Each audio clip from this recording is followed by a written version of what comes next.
Hello everyone, today I will be playtesting my AP Environmental Science game called Survivorship. Type 1 starts with 3 tokens. And let's say we're beginning right now. So I would roll the dice. I have it on my computer. So we got a 3. So since we got a 3, we would move all our tokens one space. So this whole group would go here. Since it's not above a 3, we would not go 3 spaces. So if it's below a 3 or a 3, move 1 space. And if it's above a 3, move 3 spaces forward. So after you roll the dice, now it's time to pick a card from the bottom of the pile. So we got poaching. Read the back of the card. It says type 1 player loses 1 token from midlife or late life. Since we are not midlife or late life, this does not apply to us. So if the card does not apply to you, you would discard it and put it somewhere else so you don't keep getting the same card over and over again. So secondly, let's say we're just gonna roll the dice again. We got a 2 again. It's below a 3, so we would move all our tokens 1 space and then draw a card from the back of the pile. We got wildfire. Let's see what it says. It says all players lose 1 token from early life or midlife. Type 3 also loses 1 token from birth. So this card does apply to us. So we would have to follow the instructions, and we would have to remove 1 token since we are in early life. So we would end up with 2 tokens in early life now. And all the other players would have to follow the letter on the card, but the other players don't actually roll the dice. When it says all players do follow this, but only the one who's going rolls the dice to actually move forward and progress. And since I'm only 1 player and I'm only type 1, I'm just showing you an example of just 1 player doing it. But when it says all players right here, it applies to all the players, which is type 2 and type 3, but only the player who's going rolls the dice to move forward. Okay, let's go again, roll the dice, see what we get. We actually got a 1, so again, it's below a 3, we move 1 space.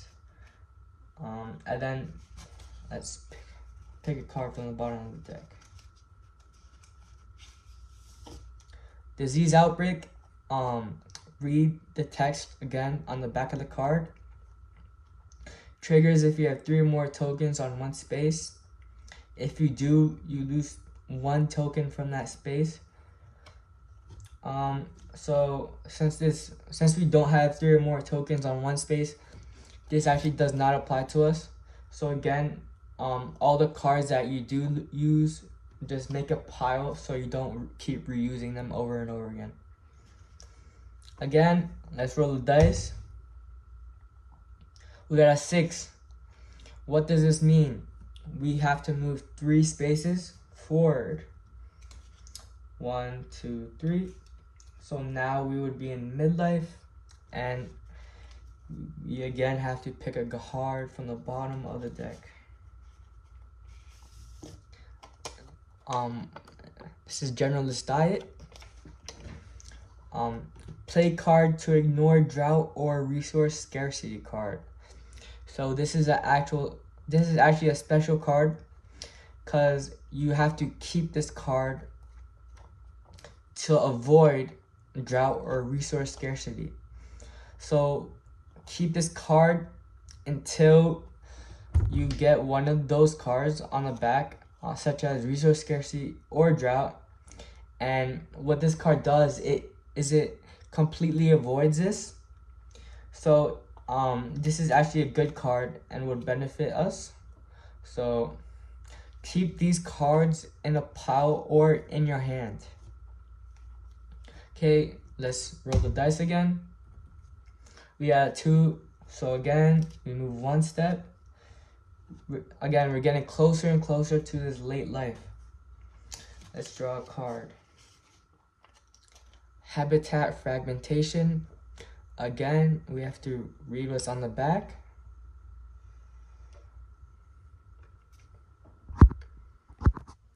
Okay, let's move on. Again, this deck should be fully shuffled. And we still have this journalist diet card in our hand in case one of these cards pops up that could actually harm our ecosystem. So let's draw a card from the back. Poaching. Again, there are 2 cards. There are 2 of the same cards in every deck. So we would have to follow the instructions. Type 3 player loses 2 tokens from birth or early life. So this card does not apply to us. And I also forgot to roll the dice. So usually you roll the dice beforehand. So I got a 4. We move 3 spaces. 1, 2, 3. We're in late life. Okay, let's roll the dice again. We got a 4. 1, 2, 3. Again, we're in late life. Now let's pick another card. Remember, we still have this card in our hand. So, cause it says play to ignore these cards, so we have to keep this card in our hands. Remember that. So remember, this has to be shuffled. So let's shuffle it around. And we pick from the bottom of this deck. So let's see.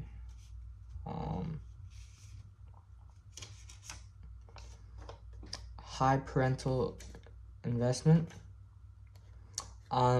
This is another special card, since it also could keep it to stop any hazard card. So now we have these 2 cards that we could use in our favor. So remember, always use these cards to your advantage, since they could stop any hazard cards from killing your survivors. So let's roll the dice again. 3. We go 1. Pick a card. Say wildlife corridor. Players move 1 token from early life to midlife for free. So since we do not have any tokens in early life or midlife, this does not apply to us. But it would apply to type 2 or 3, but it does not apply to us. So again, we remove this card. But that card would not affect us any negatively. Let's roll again. We got a 4. We move 3. 1, 2, 3. We're at the end of the board. So, you may be asking, what does this mean when your tokens are at the end? It does not mean that you won. So if let's say type 3 or type 2, they play the game, and if they run out of tokens, they're in last place.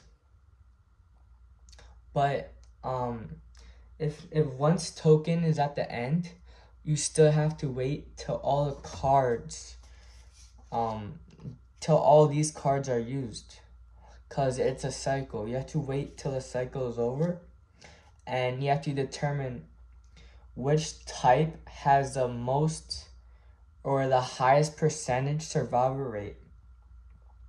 So for type 1, since we started with how many? 3 tokens, right? We finished with 2 out of our 3 tokens. So then you would have to calculate 2 out of 3, which would be the survival rate. So whoever has the highest survival rate would be the winner of the game, unless all the tokens run out. Let's say type 2 and type 3, one of these types, their tokens go extinct. They're automatically in last place since they have no more survivors in late life.